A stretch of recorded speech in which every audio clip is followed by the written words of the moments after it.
Mr. Current Chairman, Madam Secretary General, colleagues. In just over a year it will be the 50th anniversary of the Helsinki Final Act. In this regard, I regret to note that the OSCE is approaching this anniversary in a deplorable state, and its prospects remain unclear. After the end of the Cold War and the ideological confrontation associated with it, a historic chance arose for the unifying potential of the OSCE to be used to the maximum.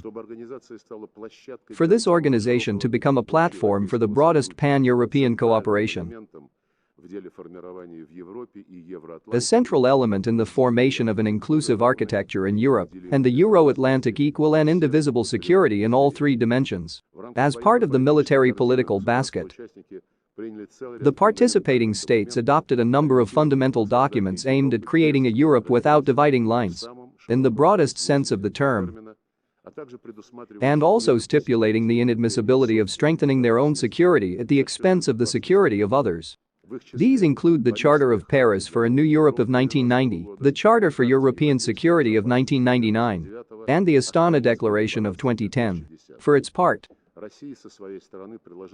Russia has made every effort to achieve the above-mentioned noble goals. This is precisely what our numerous initiatives were aimed at, including the conclusion of the European Security Treaty and the creation of a common security space based on cooperation. Unfortunately, Western political elites, who have arrogated to themselves the right to decide the destinies of mankind, have made a short-sighted choice not in favor of the OSCE, but in favor of NATO. This is a choice in favor of the philosophy of containment and zero-sum geopolitical games and leader-slave logic. One of the key components of this line was the reckless expansion of NATO to the east, which began after the dissolution of the Warsaw Pact. Can you leave me alone, please? Thank you. Although, as it seemed, the end of the bipolar confrontation deprived the North Atlantic Alliance of the meaning of its existence, the states of NATO and the European Union with their own hands destroyed the military-political dimension of the OSCE. In 1999, NATO committed an act of naked, brutal aggression against Yugoslavia, a member of the OSCE and a member of the UN. In 2008, in violation of UN Security Council Resolution 12-44 and the principle of the inviolability of borders in Europe enshrined in the Helsinki Final Act, Kosovo was seized from Serbia without any referendum. The same NATO states that are OSCE participants lured Tbilisi and Kiev into membership at the alliance's Bucharest summit in 2008. Their goal was simple and unpretentious: to set them against Russia. Saakashvili, who came to power as a result of the Western-supported Rose Revolution, fulfilled the carte blanche given to him in Bucharest immediately. In August of the same 2008, by ordering the bombing of the cities of South Ossetia and attacking the positions of the peacekeepers who were there with the consent of the OSCE. This provocation was prepared by the United States, which launched its Teach and Arm program in Georgia. What Washington taught, Saakashvili obediently carried out. To create an anti-Russian bridgehead in Ukraine, it was necessary to do much more. A bloody coup in 2014 and 8 years of punitive operations against a population of Donbas with the encouragement of the West and in violation of the Minsk package of measures approved by the UN Security Council. I would like to once again recall the cynical admissions of Merkel, Holland and Poroshenko that they did not need the Minsk agreements for the sake of peace in Ukraine, but only to give the Kiev regime time to build up its military potential against Russia. In the same row are thwarted attempts to solve the acute problems of our continent on the principles of the OSCE, the Kazakh Memorandum, which could have reliably resolved the situation in Moldova 20 years ago. Brussels, committed to NATO and the EU, at that time unceremoniously promoted the document already initialed by Chisinau and Tiraspol. Now they are killing the 5+2 format. This is the last of what remains of the joint efforts for the Transnistrian settlement. In fact, Moldova is destined to become the next victim in the hybrid war unleashed by the West against Russia. Every country where Western emissaries, foundations, And so-called non-governmental organizations are now active should think about it. NATO members, at the instigation of the United States, blocked the entry into force of the agreement on adaptation of the CFE treaty. They ignored specific Russian proposals to restore the viability of the conventional arms control regime in Europe. By their actions, the Americans buried the Open Skies Treaty.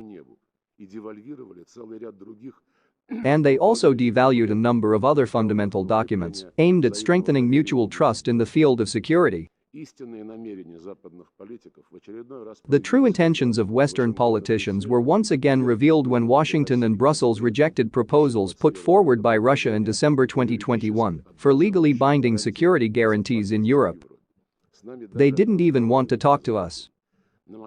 To my message to the foreign ministers of the United States and NATO member countries dated January 28, 2022, asking them to answer the question: how do you interpret the commitments made at the OSCE summits not to strengthen your own security at the expense of the security of others? None of them even responded. Instead, they sent us empty pieces of paper from the Foreign Policy Service of the European Union and from the Secretary General of NATO, to whom this message of mine was not even forwarded. The essence of the West's position is this: they don't care what their presidents and prime ministers signed in the OSCE, only NATO can provide legal security guarantees.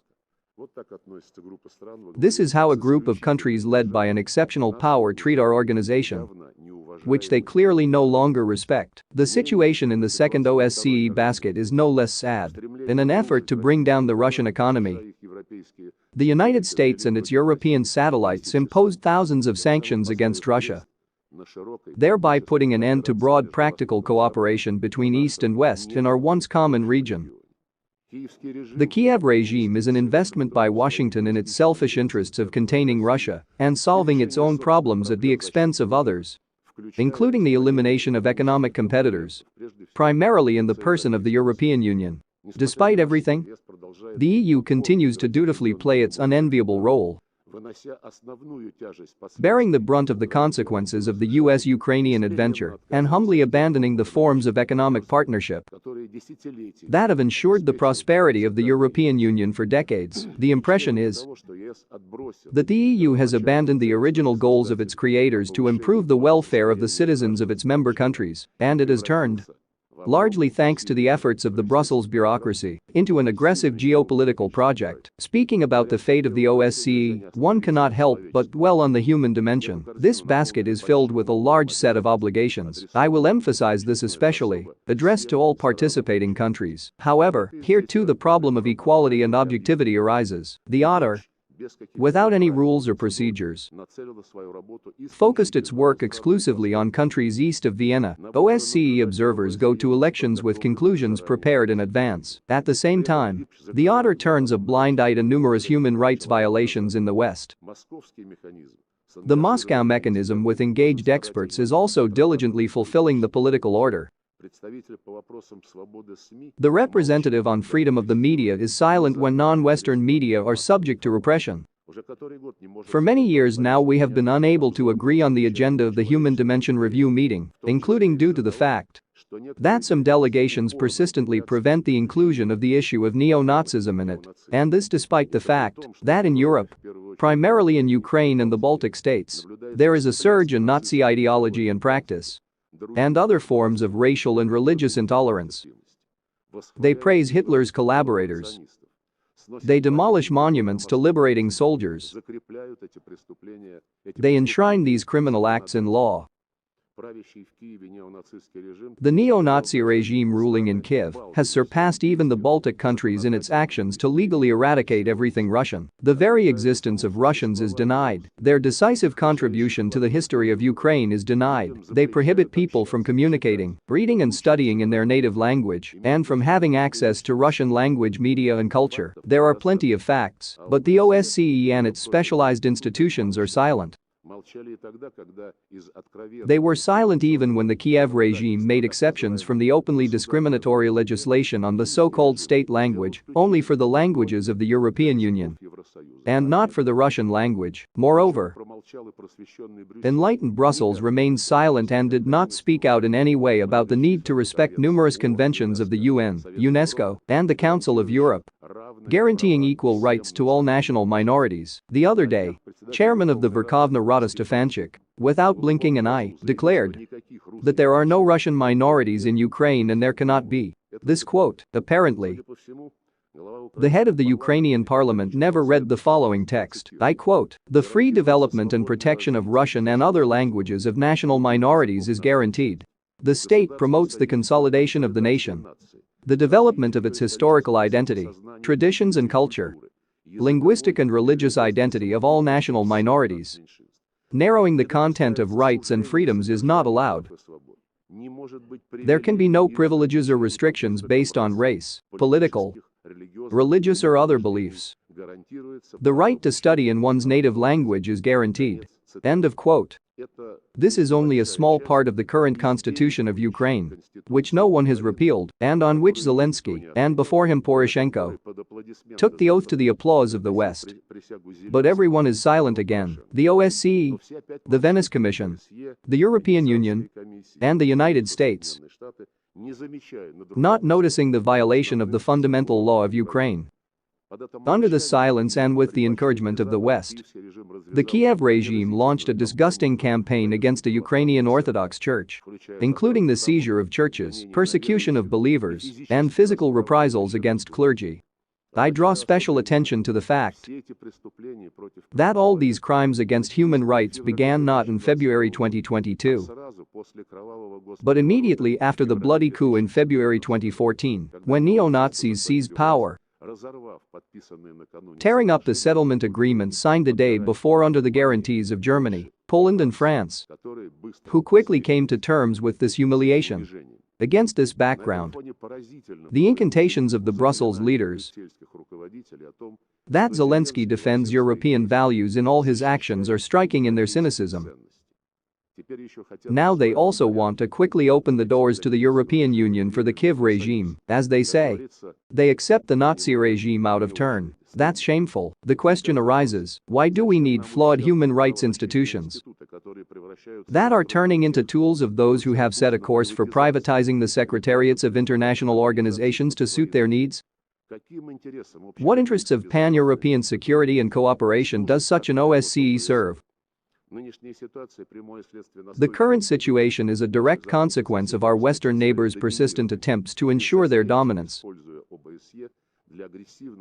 shamelessly using the OSCE to aggressively push narrow selfish interests and deliberately destroying the fundamental principle of consensus and the very culture of diplomacy. Any unbiased person understands that it will not be possible to seriously and honestly resolve issues of European security in this way. However, Western capitals are obsessively finishing off the OSCE's chances of revival.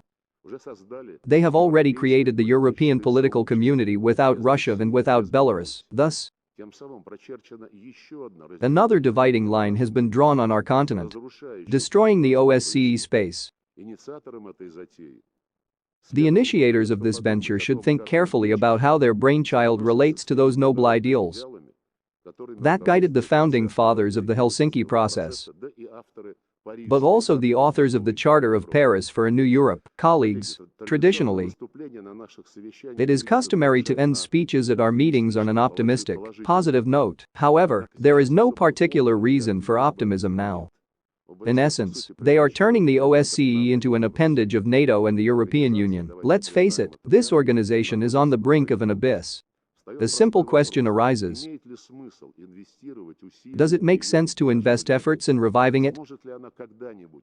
Will it ever be able to adapt to the objective realities of world development and once again become a platform for considering regional security problems based on the principles of the Helsinki Final Act? First of all, the principle of equality of all participating countries? So far there are many more questions than answers. But in the meantime, life does not stand still. The processes of Eurasian integration and equal cooperation based on an honest balance of interests are developing on our continent in constructive formats. Regardless of the OSCE's ever deeper immersion in the confrontational agenda imposed on it. Thank you for attention.